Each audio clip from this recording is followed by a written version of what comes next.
Sir, Hazaribagh को बोला जाता है मुस्कुराइए आप हजारीबाग में, लेकिन यहाँ पे सर 4 दिन का पानी में पूरा हजारीबाग डूब जाता है। सड़क का भी बुरा हाल है और बिजली का भी बुरा हाल है। सबसे बड़ा समस्या यहाँ ट्रैफिक को लेकर है। ट्रैफिक के लिए हजारीबाग में सर सबसे ज़रूरी है ओवर ब्रिज का निर्माण। उसके लिए आप क्या करना चाहिए? ओवर ब्रिज कहाँ बन सकता है, जरा इसका भी बताना पड़ेगा।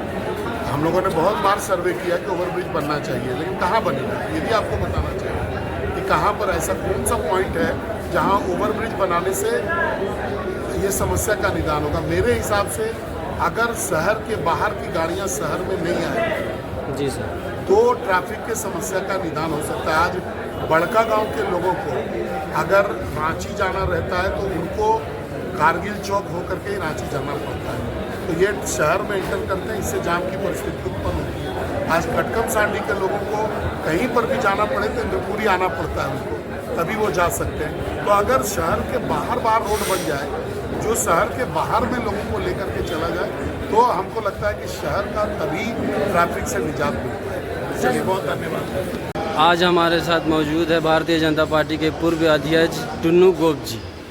आइए जानते हैं कुछ सवाल। सर, ये कानून जो बना है ऑनलाइन गेमिंग को लेकर के, तो वो सिर्फ ऑनलाइन गेमिंग को लेकर ही कानून बना है या फिर जो लॉटरी वाला जो डेयर लॉटरी जो चलता है टिकट वाला, उसके लिए भी कोई कानून बना है? क्योंकि सांसद महोदय ने साफ साफ कहा, आप सुने होंगे कि जो भी लॉटरी जो बंगाल से भी चल रहा है, जिसमें बच्चे लोगों को बर्बाद किया जा रहा है, या फुटपाथ पे जो लोग दिन भर काम करते हैं शाम में जाकर लॉटरी लेते हैं, इस पर भी प्रतिबंध है।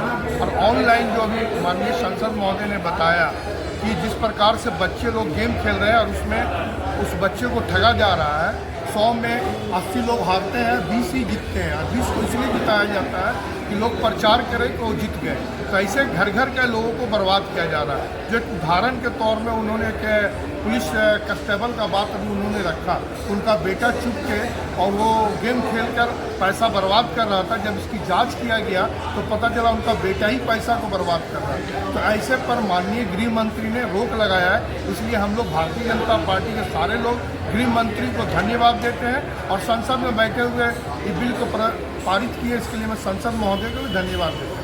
और सर, हजारीबाग में जो छोटे छोटे घुमटी, छोटे छोटे चौक चौराहे में, पिलावल में, चारों तरफ जो लॉटरी का धंधा चल रहा है, उसके लिए क्या कानून बना है? देखिए, अभी तो 10 दिन पहले 5 दिन पहले ये लागू हुआ है कानून। इसको यहाँ आते आते टाइम लगेगा। हम लोग दबाव बनाएंगे प्रशासन में, राज्य सरकार में कि सबका सब बंद हो।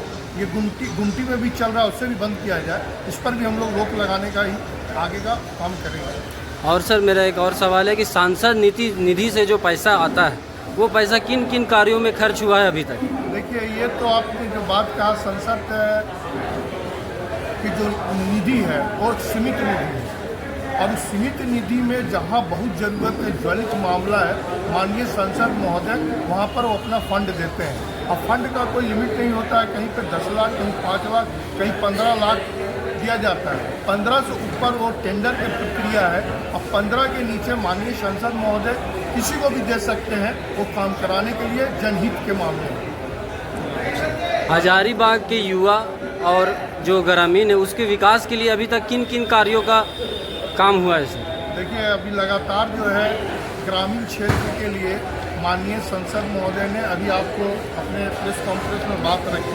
उन्होंने अभी जो कहा, एक एक बात ग्रामीणों से ही जुड़ा हुआ था।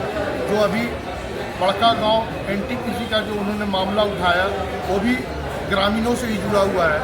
आगे जो अभी सड़क का बात जो उन्होंने कहा, सुल्ताना से लेके बगोदर तक जो रोड बनेगी, वो भी ग्रामीण से जुड़ा हुआ है। और छोटी छोटी मामला को जनहित में अभी जैसे भीड़ लगी हुई है, वहाँ निष्पादन वो कर रहे हैं और जिला प्रशासन से मिलकर उसको निष्पादन उनको करने का काम कर रहे हैं।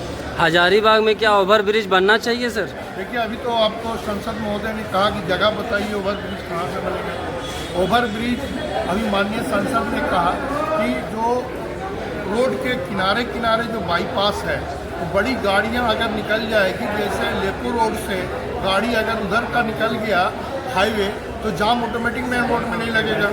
अब अभी बड़ी बड़ी गाड़ियाँ घुसेगी तो ऑटोमेटिक जाम लगेगा। आपको याद होगा कि जो आपका ये कारगिल पेट्रोल पंप जहाँ पे है, वहाँ से बड़ी गाड़ी गुजर के सिंदूर निकलती थी, सारी गाड़ियाँ, याद कीजिए आप। जी। उस पर रोड एकदम कचहरी रोड जाम रहता था, हम लोग बेहाल रहते थे। अगर हमें संत कोलंबस जाना है, जेवियर जाना है, तो हम लोग घंटों जाम में फंसते थे।